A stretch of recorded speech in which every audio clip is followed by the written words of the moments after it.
couple one-liners. Did you hear about the magical tractor? It turned into a field. Did you hear about the magical car? It turned into a driveway. Did you hear about those 2 peanuts on the sidewalk? One of them was assaulted. Did you hear about the driver that lost his leg and left arm in an accident? Oy vey. He ended up all right.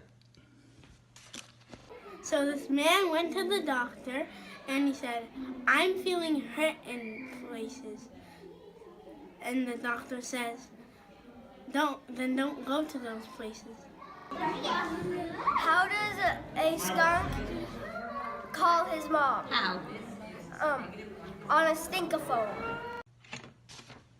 So there's a crowded bar, and at the end of the bar is one Jewish-looking fellow, a Hasidic-looking fellow. And at the other end of the bar is an anti-Semite, and he doesn't have to be Einstein to realize this guy's Jewish. So he shouts out over to the bartender so loudly that everyone can hear, "Drinks for everyone in here, bartender, but not for that Jew." Soon after the drinks have been handed out, he notices the Jewish guy is smiling and waving. "Thank you very much." This infuriates the anti-Semite, and a little later, in a loud voice, he once again orders drinks for everyone except the Jew. But just as before, not to seem to worry the Jewish guy, he continues smiling and says, "Thank you." So the guy asks the bartender, "What is wrong with that guy? What's wrong with that Jew? I've ordered 2 rounds of drinks for everyone in the bar except for him, and all he does is continues to smile and thank me in such a loud voice. Is he nuts?" "No," replies the bartender. "He owns the place." What do you get when you cross a centipede and a parrot? What? A walkie-talkie. Another shul joke. This is called Cheese Please. So a man calls the synagogue office one day and says, can I please speak to the big cheese?" The secretary is highly offended and said, "If you mean the rabbi, then you may refer to him as the rabbi or the Rav, but you certainly may not refer to him as the big cheese." The man said, "Oh, well, I was planning to donate $18,000 to your shul's building fund, but..." Hold on, the secretary quickly replied. "The cheesehead is walking in right now." What does a zombie wear on a boat? What? A life jacket. A Jew was walking on Regent Street in London and stopped into a posh gourmet food shop located in the famous Harrods department store. An impressive salesperson in a morning coat with tails approached him and politely asked, "May I help you, sir?" "Yes," replied the customer. "I'd like to buy a pound of lox." "Sir, excuse me," responded the dignified salesman. "This is Harrods. We do not sell lox. You mean smoked salmon." Okay, smoked salmon. "Anything else, sir?" "Yes, a dozen blintzes." Again, the salesperson corrected him, saying, "Sir, this is Harrods. We do not sell blintzes. You mean crepes." "Okay, a dozen crepes. Anything else?" "Oh yeah, that chopped liver looks good. Let me take about a half a pound of chopped liver." No, repeated the salesman. "Sir, this is Harrods. We do not sell chopped liver. You mean pate." "Okay," said the Jewish patron, "a pound of pate, half a pound. And I'd like this order delivered to my house, please." "Look," retorted the indignant salesperson, "this is Harrods. We do not schlep." Hey, Uda. Yeah. Why the chicken cross the road? Why? To get to the skipper man's house. Knock, knock. Who's there? The chicken. What do you call a fish with no eyes? Fish. A Jew, a Muslim, and a Christian are all on a plane that crashes on an island. Everyone's frantic about how they're going to go and get rescued. And the Muslim goes and builds a mosque and he starts to pray. The Christian goes and he builds a church and he starts to pray. The Jew goes, he builds himself a hammock and starts enjoying the sun. The Muslim and the Christian come over to the Jew and they say, "Aren't you a religious man? Aren't you going to go and make a synagogue or something like that and go and pray to your God?" The Jewish man turns to them, he says, Don't worry. I was at B'nai Torah last week and made a pledge. Mrs. Nof will find me. Okay, so once there was a plane, and the plane had an Arab, a Jew, and a Russian, and the plane was too heavy, so the pilot says, everybody, you have to throw your big luggage items on. So the Jew, the Russian, and the Arab all did. So it's too heavy, you're going to have to throw off some personal items. So the Russian throws off a gun, he says, we too many of these in our country. The Arab throws off a knife and he says, we too many of these in our country. And the Jew throws the Arab out the window and he says, we have too many of these in our country. Do you want to see it? Yeah. Purim Sameach, everyone. Here's our joke for your Suda.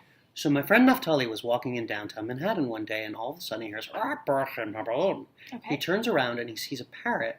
He looks at the parrot and says, Barachim Habayim. The parrot goes, Manashmar. Oh. Right, so excited, Naftali walks into the pet shop. And he asks the owner, what's with the parrot out front? Mm-hmm. He goes, oh, this parrot, I raised him. He speaks Hebrew and Yiddish and Arabic. Ooh. Right. Naftali goes, really, how much? He goes, for you. You seem like a nice Jewish boy. 500. That's a lot, isn't it? No, parrot usually costs over $1,000 if it can speak. Oh, okay, so maybe Not a cheap. deal. So Naftali grabs it and he walks down towards his apartment, holding his parrot and having a conversation. Mm-hmm. And the first thing he does is say to the parrot, Manishma. Okay. Parrot goes, Baruch Hashem. It's a from parrot. Wow, very nice. So Naftali has this whole conversation with the parrot, gets home, calls me. I come over and look at the parrot, and I go, okay, who's a clever parrot? Parrot goes, where's an apicurus? I'm offended. I think Naftali set this joke up. Right? So Naftali goes, I don't know. Looks at the parrot, and the parrot goes, Gopher, ice farfs. And it gets much worse after that, and the parrot just starts cursing at us in Hebrew and Yiddish and Arabic. That's terrible. It really was. And I mean, I would never repeat these words. Good. And Naftali gets so upset, he picks up the parrot and he actually throws him in the freezer. Throws him in the freezer? I know. But here's the thing. We're still hearing from the freezer. The parrot's cursing at us. All of a sudden, we just hear, You killed the parrot? Naftali threw it in there. Don't blame me. Mm-hmm.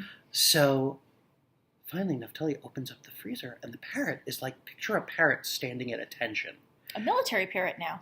And the parrot comes out and hops onto Naftali's finger and goes, you're more humble. Aww. And Naftali goes, oh, are you going to do that again? He goes, never. He goes, okay, you have to behave like a parrot who's been Torah. Okay. Then it gets really quiet for a second, and the parrot goes, by the way, what did the chicken do? Oh, okay. Well, thank you, everyone. Have a very Freilichen Purim from Mordechai and Mia Lukens. Purim Sameach. One time in an Australian hospital, an old man was packing up to leave. And a nurse says, where are you going?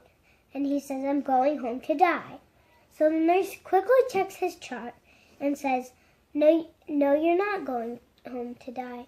And he says, yes, I am. And she says, no, you're not. And he says, yes, I am. And she says, no, you're not. And he said, yes, I am. I was supposed to go home yesterday, but I'm going home to die.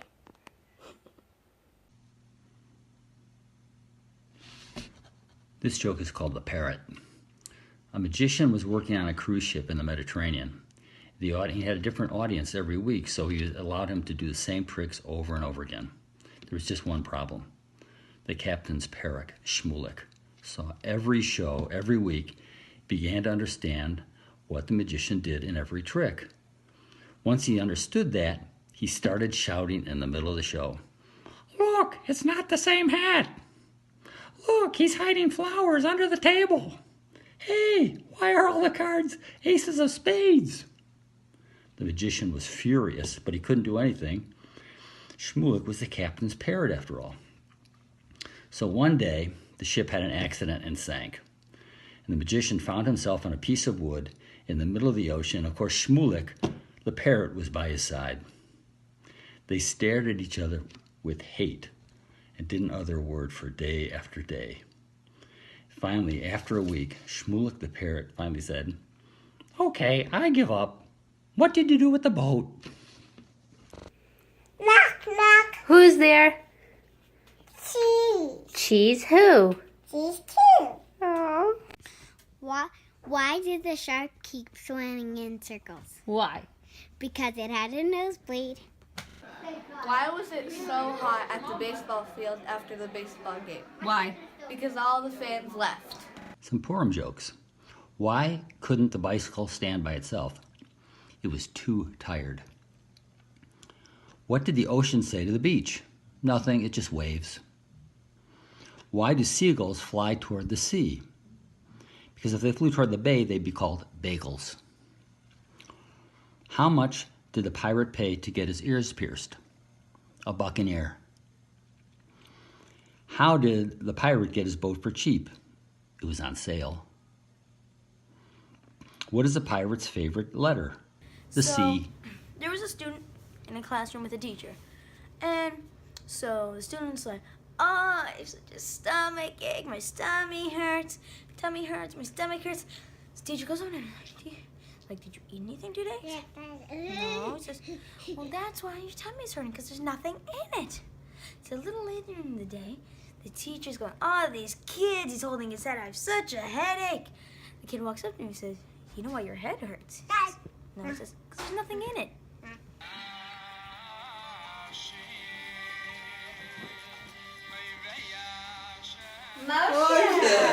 Baba Zaide, I found myself a girl. Mazal tov. And when are we to meet this girl?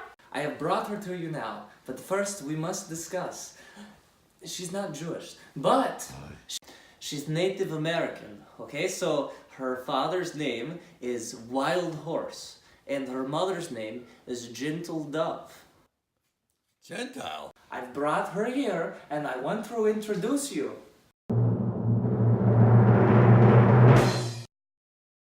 This is my dessert. Chloe, it's nice to meet you. Ah! Chloe? Well, my birth name is Running Deer. And my name is Sitting Shiva.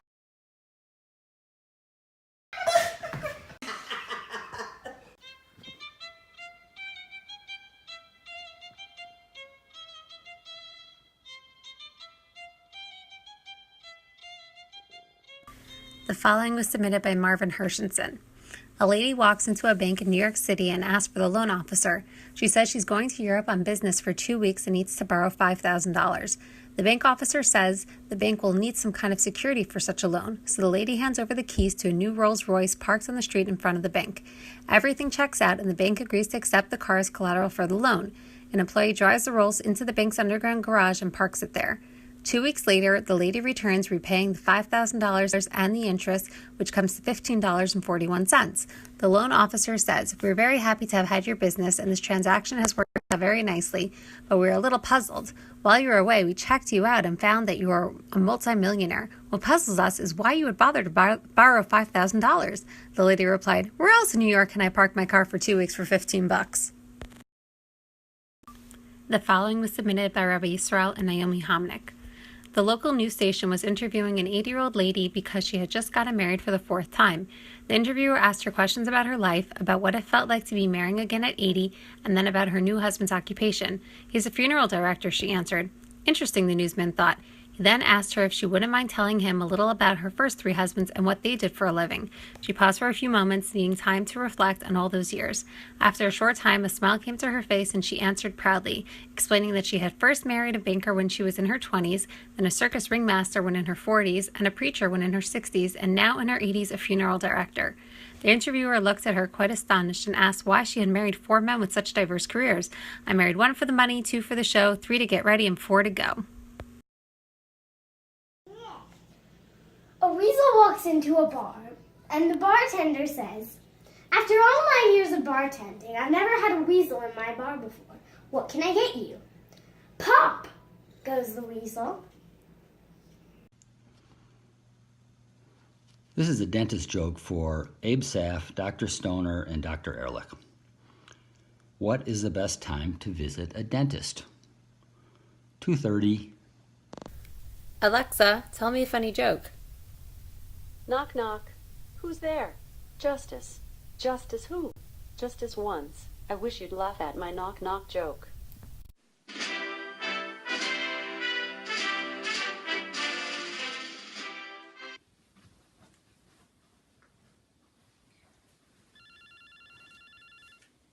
Oh, hi, sweetie pie. Hi, Mom.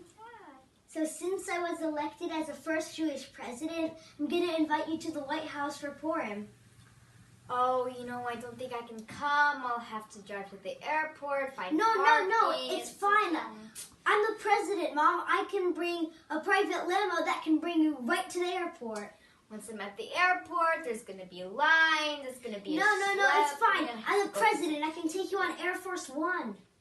Well, once I'm at the airport, I'm going to have to take a cab to my hotel. No, I can take you on a helicopter that's going to drop you off right at D.C.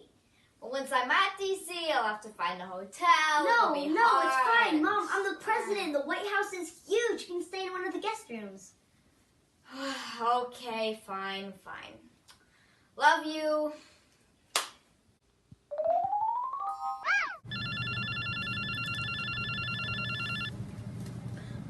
Hi, Esty. Hi.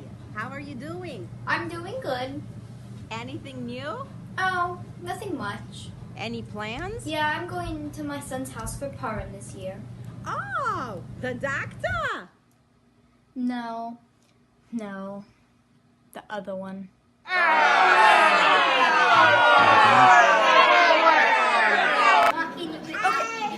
So two friends, one's name was Sam, one's name was Mo. Right. And so both were around 90 years old, and they both very much loved baseball. Now, Sam was dying. And, right? So Mo comes up to him and he says, Sam, we've been friends our entire lives. He says, yeah. I want you to do me one favor. He says, okay. He says, we both love baseball our entire lives also? He says, yeah. He says, when you go to heaven, I want you to let me know if there's baseball in heaven. She says, okay, I'll let you know if there's baseball in heaven. Exactly 1 week later at midnight, Mo hears, Mo! She says, who's there? He says, it's me, Sam. And he says, can't be, Sam's dead. He says, no, it's really me, Sam. He says, okay, what's going on? He says, I have good news and bad news. She says, what do you want to hear first? He's like, okay, I'll hear the good news. He says, good news is there's baseball in heaven. Bad news, you're pitching Tuesday.